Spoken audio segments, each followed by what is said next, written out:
C'est la deuxième année que Châteauroux organise un salon Smile. Il en existe 9 en France. Le concept, c'est de mettre en scène une entreprise animée par des salariés de sociétés locales. Il propose aux demandeurs d'emploi et aux collégiens de découvrir la palette des métiers exercés dans le processus de fabrication industrielle. Une façon ludique et efficace pour changer l'image du secteur. Un reportage de Vincent Billy. Bonjour à tous, je vous souhaite la bienvenue à Big Télé. Salon Smile, je m'appelle Matt, venez me découvrir, vous allez voir des choses extraordinaires avec moi. Opération séduction pour l'industrie, collectivité, direction de l'emploi, chambre consulaire, organismes professionnels et surtout des salariés et dirigeants d'entreprises font découvrir leur métier. Nous, dans l'entreprise de Smile, on est en charge de la production du poussoir de la lampe de poche. Le principe, une déambulation dans une entreprise virtuelle pour comprendre la production d'une petite lampe de poche. Il y a des choses qui vous ont vraiment surpris Le nombre de personnes qui travaillent juste pour une petite chose, une petite demande de la clientèle. En fait, quand j'ai vu ça, je trouve qu'ils travaillent beaucoup et que ça serait cool d'y travailler. Voilà, en tant que de pro ou d'ingénieur, etc. Voilà. Car dans cette entreprise, 13 métiers étaient présentés. Comptable, technicien logistique, ingénieur, responsable RH. L'industrie a besoin de talents. Et dans le département de l'Indre et du Cher, il est demandé à l'heure actuelle 700 postes de serrurier, métallier, chaudronnier et 7000 au niveau national.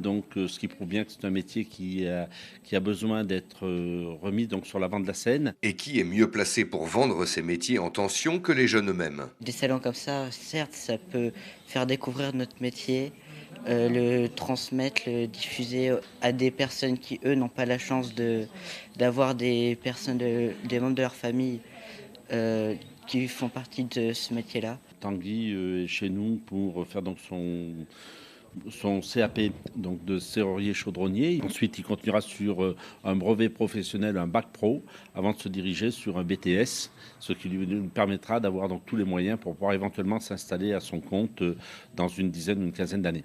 Redorer l'image des métiers de l'industrie, inciter l'éducation nationale à diriger les jeunes vers ces filières, c'est donc l'enjeu du salon, car tous les métiers présentés sont ceux sur lesquels les formations existent dans l'Indre. Nous leur remettons d'ailleurs un kit formation à l'issue du parcours, kit formation pour les demandeurs d'emploi et kit orientation pour les collégiens, afin qu'ils puissent évaluer les opportunités de formation dans le département et puis également au niveau de la région centre. Les formations qu'on propose dans l'industrie, elles ne sont pas uniquement centrées sur le lycée et sur un apprentissage scolaire.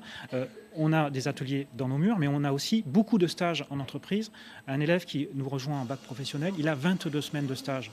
Donc on est vraiment dans un partenariat qui est construit avec les entreprises pour être au plus juste des besoins du territoire. Moi, je suis sortie du lycée, je voulais être médecin, donc je ne pensais pas du tout que j'allais faire ce genre de métier.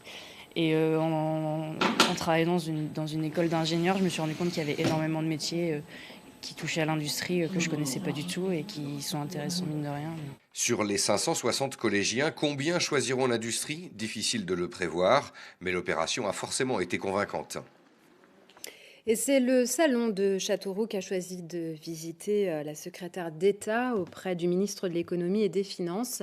Delphine Gény-Stéphan a découvert la richesse du tissu industriel de l'Indre et a échangé avec les chefs d'entreprise sur leurs difficultés à recruter. Vincent Billy. Ouais, c'est pour dévisser. Tu vois, là, la matière elle est un peu lisse, donc on fait des stries pour mieux le tenir en main. Immersion dans les fleurons de l'industrie de l'Indre pour la secrétaire d'État. Les professionnels présents ont voulu faire passer le message de l'importance de mieux orienter les jeunes vers ce secteur porteur. Ces dernières années, on a perdu énormément au niveau de l'industrie. Au niveau du PIB, on est passé quand même de 26% de représentation, aujourd'hui à peine 10%. Donc je pense que les pouvoirs publics ont intérêt de valoriser les métiers. C'est quand même le moteur de notre économie, l'industrie. Oui, les pouvoirs publics doivent nous aider, nous appuyer et surtout peut-être aussi travailler sur une partie de l'éducation nationale au niveau des centres d'orientation, de changer cette image de l'industrie un petit peu Zola. Aujourd'hui, on n'en est plus là. On aimerait bien avoir votre avis finalement sur ces métiers et sur la façon dont vous voyez plus tard. Tous ont dit qu'ils avaient été surpris, qu'ils avaient découvert des choses qu'ils ne savaient pas de l'industrie. Je pense qu'on a essayé de leur montrer d'une part la variété, mais aussi le caractère innovant et technologique de l'industrie. Cet aspect aussi de travail en équipe, au sein d'une entreprise industrielle. Donc c'est bien sûr une image qu'il faut valoriser au maximum, montrer aux jeunes que l'industrie, c'est d'abord l'innovation, puisqu'il y a les 3/4 de la R&D privée qui passe par l'industrie, et c'est aussi la force de frappe de la France pour exporter, puisque 70% de nos exportations sont faites par les boîtes industrielles. Donc on a vraiment besoin de l'industrie et d'une industrie forte pour être à la pointe sur ces sujets de rayonnement en termes d'innovation et d'exportation. La conjoncture économique commence à s'éclaircir pour l'industrie. Le chef de l'État a même présenté aujourd'hui un vaste plan pour développer l'intelligence artificielle. La réforme de l'apprentissage est en cours. Les entrepreneurs ont repris confiance. Je pense que c'est important de pouvoir aussi s'imprégner des difficultés ou des problématiques territoriales.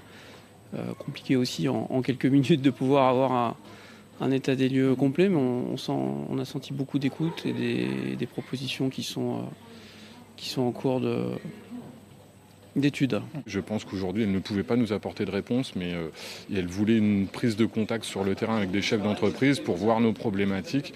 Ils sont en pleine réflexion. Alors, effectivement, l'apprentissage est un gros dossier. C'est en pleine réflexion, ça va mûrir. Le temps que ça soit applicable, je dirais qu'il y a encore un petit peu de temps qui se passe. Mais au jour d'aujourd'hui, c'est vrai qu'elle a été à l'écoute. Reste encore quelques points de tension, comme l'avenir d'AR Industrie à Dior. Delphine Génie-Stéphane assure que l'État est attentif au dossier.